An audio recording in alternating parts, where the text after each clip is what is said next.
All right, we're here with Brian and Kim Zimmerman, pastors of Shift House Church. Brian and Kim, tell us a little bit about your story.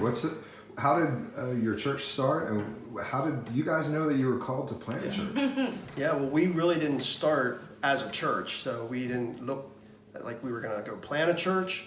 It was really a Bible study that started in our home, and just discipling some people. Yeah, we often say in the invitation book that we all wrote together about planting house churches, we put how we didn't start to plant a house church, it actually started us. We were kind of in a rut going to church, showing up every week, but yet there was a revival happening in our hearts. And as we were pursuing God outside of a Sunday morning service, some young girls that were on the worship team with me started saying, how are you doing this? What are you doing reading the Bible? Because it's different.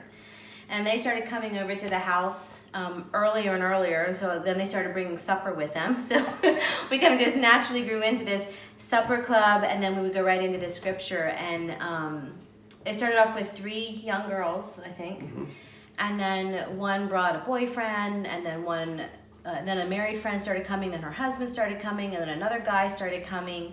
And at that point, you used to just let me be with the girls a little bit, but then I was like, you need to be in on this. Yeah, and so when the guys started coming, then I obviously was involved in it and helped Kim in facilitating. But that whole time, it was just several years of really intentional discipleship in the Word. They were hungry to learn the Word more and study it the way we were studying it. And so that's what we found ourselves doing for several years. Yeah, and it just kind of grew. Probably about 4 or 5 years we were like that. And then we realized that we were becoming this new wineskin and didn't really fit where we were at. And kind of ran into Larry and Laverne at a conference and, told them what was happening. And of course, Larry was like, oh, you guys have a house church. And we were like, we do? What? Yeah, from that meeting, we actually ended up meeting with Larry and Laverne and a group of other people for about a year who were looking at the same thing. Like, God's doing something new in us. We're not sure what it is, but we need to pray through that and see what kind of wineskin this is going to be. And so for a year, there were probably, 12 people or 15 people in that group, and we just prayed through that. And at the end of the year, we knew that God had called us to be a house church. So that's when we really felt like, okay, now we're planting or beginning a house church. The group was already planted, but it was the beginning of a house church. Yeah. And there definitely was a spiritual dynamic that happened when we said we are a house church.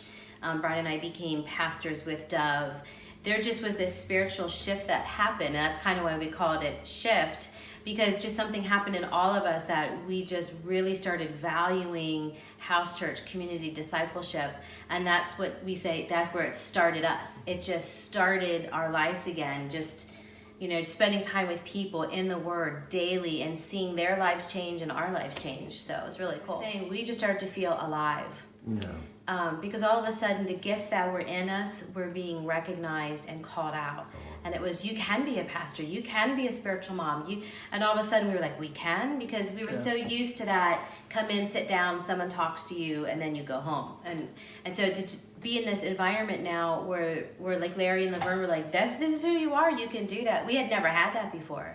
Really, and one of the emotions I think I felt through that time was the whole thing of we really felt a real freedom in being able to do what God, the gifts He had given us, to exercise and use those and to do what He called us to do. That was one of the reasons we actually had started a Bible study, was because we saw people around us not walking fully with the Lord. They would just show up for a service. And I really wanted to see them released in what God had called them to do and help them into that process. And so we found ourselves in the same process as we were starting Shift. And so the fulfillment of that, like feeling fulfilled from doing what God had put in your hands, actually using what He had placed in your hands to help other people do the same thing, was amazing.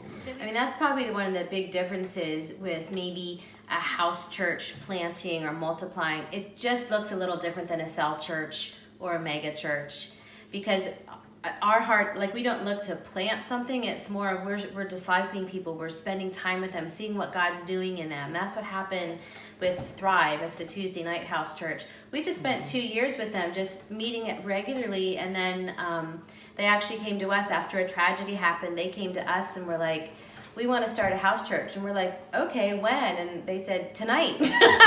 So we were like, oh, okay. But from that night, we have been meeting almost a year and a half faithfully with them, and they, so sometimes in the house church it just looks different because it's more people oriented. Who am I speaking into rather than where's a location I can plant? You know what I mean? It's amazing. Now there's a group of 9 of them that come together with Kim and I, and we meet in their homes on a different night, and they're just coming together, eating together, studying the Word together, praying for one another, and changing the communities that they live in, the places they work, and they're becoming a church. Yeah. And so they're actually going through that process right now of probably going to the leadership school and getting involved more in Dove to actually become a church. It's funny, I was just reading in a book about another house church network, and one of their principles that they had is when someone comes in and says they want to start a house church or they want to be in the network, they look to see if they're talking about Jesus. Because if they're not talking about Jesus, then they're just talking about a structure. And so one of our principles has always been, like, how much time are you investing in Jesus? How much time are you investing in that? Because that's what you pour into other people. We can have structures all day long, but one of the main principles that we value is the life with Jesus first and then the ministry after that, in planting house church and running a house church or anything. Yeah, probably one of the things that I would encourage anyone who's thinking about it or feeling that nudge to plant, no matter what wineskin it will be, whether it's a mega church, community church, or a micro church, really focus on the people. Yeah.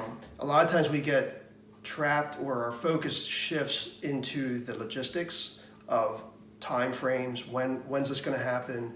What will it look like? Who's going to come along or be a part of the team to help plant?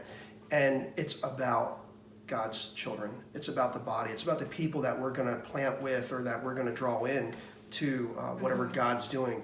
And so, our heart as planners needs to be, how are we being used in this process to see others released to walk into a place of fulfillment, to do what God's calling them to do.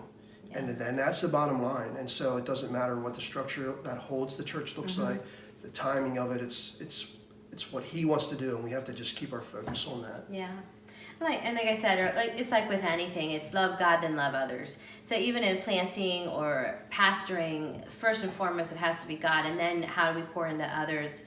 And so for us, it just looks a little different. And one of the things with house church, I think, one of the principles that we always keep in our mind is what Laverne has always said, that it's fluid. So there's times when, like, we've done like 2 chapters in a book that we were studying, and then we're like, yeah, this isn't working. We just want to do something. And so there's a lot of fluidness, flexibility. The whole church at one given moment can stop and do whatever we're called to do. Our whole church can go in and serve. So we always keep like mission and people and God, and keep that it's all fluid, that we can switch and change at any moment.